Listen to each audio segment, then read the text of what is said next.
നമസ്കാരം പ്രിയമുള്ളവരെ. ഇന്ത്യയിൽ പിന്നെയും ലോക്ക്ഡൗൺ വരുന്നു.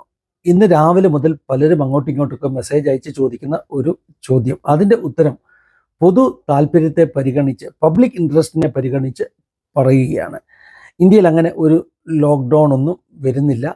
പ്രത്യേകിച്ചും ഇറാനിലുള്ള യുദ്ധത്തിൻ്റെ പശ്ചാത്തലത്തിൽ ഈ ഗ്യാസ് സിലിണ്ടറുകൾക്കൊക്കെ ഷോർട്ടേജ് നേരിടുന്നത് കൊണ്ട് ഇനിയും പെട്രോളിയവും ഡീസലും ഒക്കെ കിട്ടാതാകുമെന്നും ഇന്ത്യയിൽ ലോക്ക്ഡൗൺ പ്രഖ്യാപിച്ചെന്നും ഒക്കെ ഉള്ള തരത്തിലുള്ള വാർത്തകൾ പ്രചരിച്ചുകൊണ്ടിരിക്കുന്നു. 6 വർഷങ്ങൾക്ക് മുമ്പ് 2020 മാർച്ച് മാസത്തിലാണ് പ്രധാനമന്ത്രി മോദി ലോക്ക്ഡൗണിനെ കുറിച്ച് കോവിഡ് കാലത്ത് അനൗൺസ് ചെയ്തത്. അതേ വീഡിയോകൾ എടുത്തിട്ട് ഇപ്പോൾ പിന്നെയും 6 വർഷത്തിന് ശേഷം മാർച്ച് മാസത്തിൽ അതിൻ്റെ ഒരു ഓർമ്മ പുതുക്കൽ എന്ന വണ്ണം ലോക്ക്ഡൗണിനെ കുറിച്ച് ആളുകൾ സംസാരിച്ചു കൊണ്ടിരിക്കുകയാണ്. ഇത് തെറ്റായിട്ടുള്ള വാർത്തയാണ്. അങ്ങനെ ലോക്ക്ഡൗൺ ഒന്നും ഇന്ത്യയിൽ പ്രഖ്യാപിച്ചിട്ടില്ല.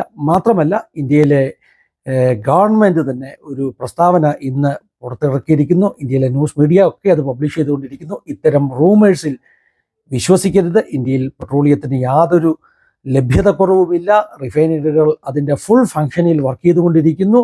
ഇന്ത്യയിൽ വേണ്ട വിധത്തിലുള്ള കരുതൽ പെട്രോളിയം ശേഖരമുണ്ട്. അതുകൊണ്ട് അങ്ങനെ ജനം പാനിക് ആകരുത്. പാനിക് ബൈയിങ് എന്ന് പറയും. അതായത് പെട്രോളിയം തീരാൻ പോകുന്നതെന്ന് പറഞ്ഞ് പെട്രോൾ പമ്പുകളിൽ ചെന്ന് ക്യൂ നിന്ന് പെട്രോൾ വാങ്ങിക്കാനൊന്നും പോകേണ്ട കാര്യമില്ല. ഫുൾ ടാങ്ക് അടിക്കുക. പിന്നെ കഴിഞ്ഞ ദിവസം ഒരു പിക്ചർ കണ്ടത്, ഒരാൾ 20 ലിറ്ററിൻ്റെ ബിസ്ലരിയുടെ വലിയ ഒരു ബോട്ടിലുണ്ടല്ലോ, ആ ബോട്ടിൽ കൊണ്ടുപോയിട്ട് അതിനകത്ത് പെട്രോളിയം നിറയ്ക്കുന്ന സ്കൂട്ടറുകാരനാണ്.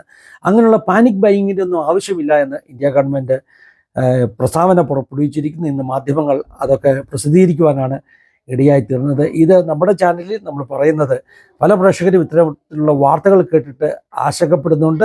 അങ്ങനെ ആശങ്കകൾക്ക് കാരണമില്ല. ഇത്തരത്തിലുള്ള വാർത്തകൾ പ്രചരിപ്പിക്കുന്നത് തന്നെ കുറ്റകരമാണ്. അത് പണിഷ്മെൻറ്റിന് കാരണമായി തീരും.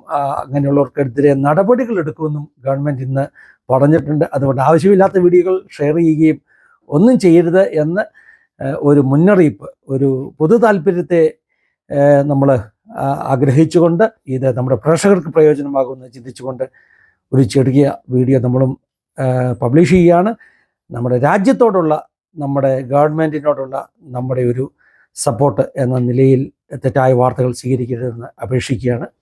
God bless you all. ദൈവം എല്ലാവരെയും സഹായിക്കട്ടെ, അനുഗ്രഹിക്കട്ടെ.